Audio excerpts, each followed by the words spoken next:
রিমি ছিল খুব মিষ্টি আর চঞ্চল একটি মেয়ে।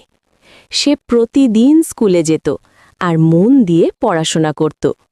একদিন স্কুলে যাওয়ার পথে সে রাস্তার পাশে একটি মানিব্যাগ দেখতে পেল।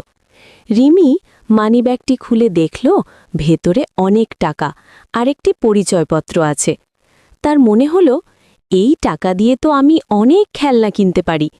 কিন্তু সঙ্গে সঙ্গেই সে ভাবল, না, এটা তো আমার নয়। যিনি হারিয়েছেন তিনি নিশ্চয়ই খুব চিন্তায় আছেন। রিমি মানিব্যাগটি নিয়ে স্কুলে গেল এবং তার শিক্ষিকার কাছে সব কথা খুলে বলল।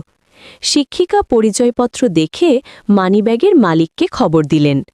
কিছুক্ষণের মধ্যেই একজন ভদ্রলোক স্কুলে এলেন। তিনি খুব কৃতজ্ঞ হয়ে বললেন, তোমার মতো সৎ মেয়ে আজকাল খুব কম দেখা যায়। রিমির সততার জন্য তাকে স্কুলে সবাই প্রশংসা করল। সেদিন থেকে সবাই তাকে আরও বেশি ভালোবাসতে লাগল। সৎ থাকা সব সময় সবচেয়ে বড় গুণ। অন্যের জিনিস কখনো নিজের করে নেওয়া উচিত নয়। ভালো কাজ করলে সবার সম্মান পাওয়া যায়।